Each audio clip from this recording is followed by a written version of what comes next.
British ஆட்சி காலத்தில் இன்றைய கர்நாடகா, தெலுங்கானா, ஆந்திர பிரதேசம், கேரளா, தமிழ்நாடு என அனைத்தும் ஒருங்கிணைந்த மெட்ராஸ் மாகாணம் என்று இருந்த காலகட்டத்தில் சென்னையில் ரெவரண்ட் ஜான் ரத்தினம் பிள்ளை என்ற கிறிஸ்தவ பாதிரியார் 1887ஆம் ஆண்டு முதல் சமூக நீதி போராளி அயோத்திதாச பண்டிதர் அவர்களோடு இணைந்து திராவிட பாண்டியன் என்கின்ற இதழை தொடங்கியதோடு திராவிடர் கழகம் என்ற அமைப்பையும் தொடங்கி நடத்தி வந்தார்.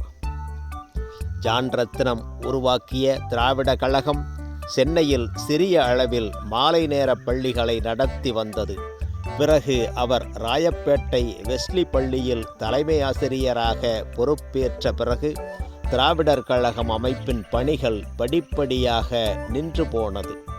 இதன் தொடர்ச்சியாக அயோத்திதாச பண்டிதர் அவர்கள் கிபி 1891 திராவிட மகாஜன சபையை தொடங்கினார். இந்துக்களில் தீண்டத்தகாதவர்கள் எனப்பட்டவர்கள் இந்துக்கள் அல்லாதவர்கள் என்றார். அவர்கள் சாதியற்ற திராவிடர்கள் என்னும் கருத்தையும் முன்வைத்தார்.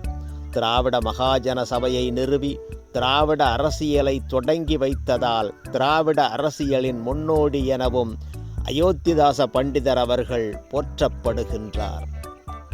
இதனைத் தொடர்ந்து மருத்துவர் Natesa Mudaliar, doctor TM Nair, PT Rajan, sir Thyagaraya Chettiar, P Munusamy Naidu இவர்கள் இணைந்து 20/1/1916 அன்று துவங்கிய அரசியல் கட்சிதான் தென்னிந்திய நல உரிமை சங்கம்.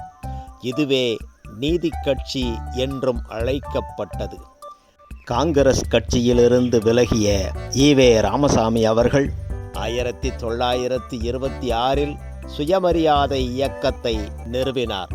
1929 முதல் 1932 வரை பிரிட்டிஷ் மலேயா, ஐரோப்பா மற்றும் சோவியத் யூனியன் ஆகிய நாடுகளில் சுற்றுப்பயணம் செய்தார்.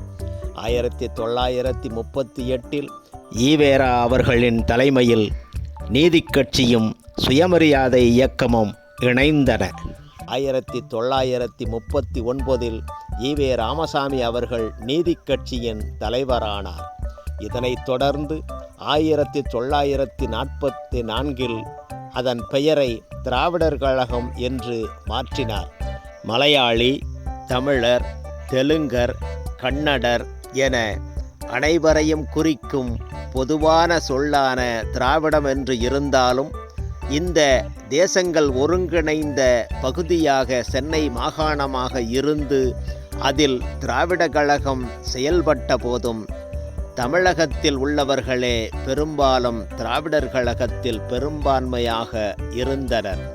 தமிழ் சினிமா பிரபலங்கள், தமிழ் எழுத்தாளர்கள், தமிழ் ஆர்வலர்கள், சமூக நீதி செயற்பாட்டாளர்கள் என மக்களுக்கு பரிச்சயமான பலர் திராவிடர் கழகத்தில் இணைந்து செயல்பட்டதால் தமிழ்நாட்டில் திராவிடர் கழகம் மக்கள் ஆதரவு பெற்ற இயக்கமாக உருவானது.